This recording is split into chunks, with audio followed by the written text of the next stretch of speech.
And initiate action. If you don't know where you're at, move. You're not a tree. You're not a tree. Move and do things which take you nearer to your goal every day. It's easy to get distracted. Very easy to get distracted. But if you implement, you take little steps every single day towards your achievement, you will achieve it.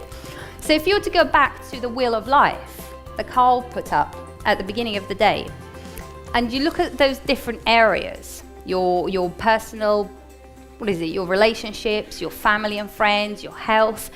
If you were to look at those and just write down one thing that you could do today to be nearer to your goal or to improve your life, to make your life happier, what would that be? And every choice you make has an end result. You can dream about achieving your goals. You can have this fantastic vision of where you're going to be, but without action, nothing's going to happen. And all it takes is planting a little seed. If you don't know what goals you're trying to achieve, start wishing. How do you wish your life to be? What is it that you wish you would have achieved if you look back in 10 years' time? I wanted to stand up here and inspire people to tell my story.